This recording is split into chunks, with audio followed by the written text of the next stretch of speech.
So I had a thought pop into my head today and I wanted to share it with you guys. It was the idea, and it's a continuation of the last video, that Western storytelling has become stagnated. And I thought about all the stories that I consume. I recently started reading Dandadan, which is a shonen manga. And it dawned on me that Eastern culture doesn't really have that problem. Now, it's not just anime that's thriving with Solo Leveling and Jujutsu Kaisen and the legacy of Naruto and Dragon Ball and Bleach and One Piece, so on and so forth, that still have strong fandoms and fan bases and a long, rich history of stories that go on for years and years.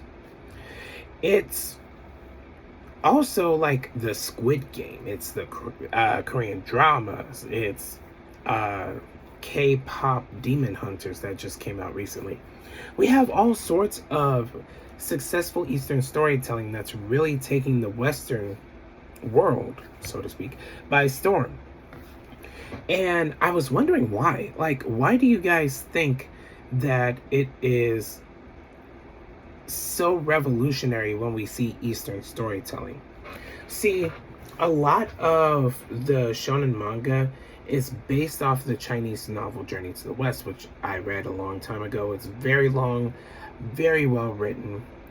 I would definitely recommend anybody read the story of the Monkey King, and you'll see pieces of the Monkey King in a lot of specifically shonen anime, but lots of anime in general. But I think this unfamiliarity with Shinto mythology fuels a lot of why we get drawn to these different stories. It's not something that we're really familiar with. Taoism, Shintoism, Buddhism,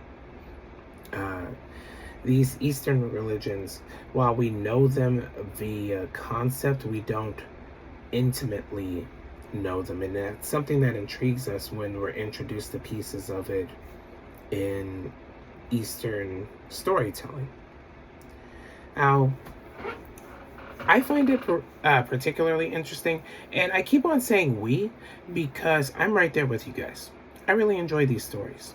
I like the different flavors that they offer, and a lot of times they talk about things that are wholly familiar to us as well, like abuse, loneliness, romance, and it's like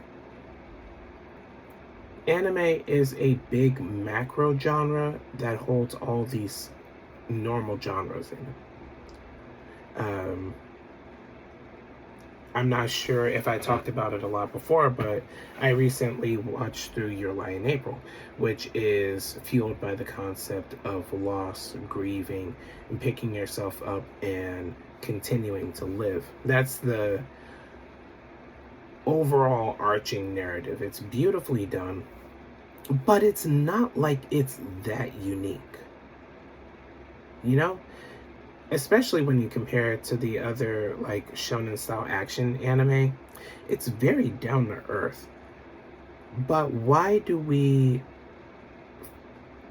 I guess, obsess over these mediums like that as opposed to media that we've had readily available? And I guess one of the answers is it feels like we have not touched on those emotions in a long time, just as an overall medium. Like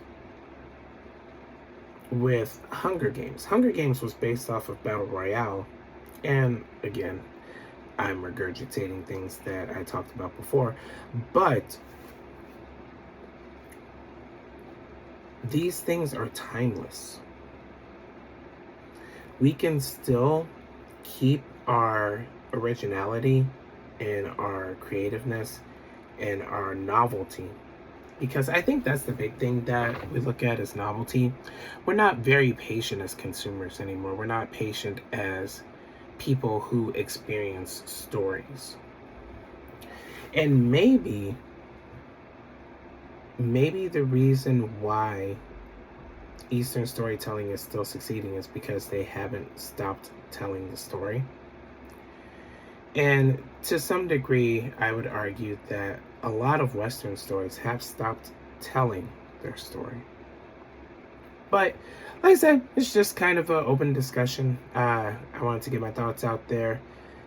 I am still going to be working on a story concept. Stay tuned for that. Well, don't stay tuned on YouTube because I'm going to be trying to just write it down. But catch you guys later. Thanks for watching.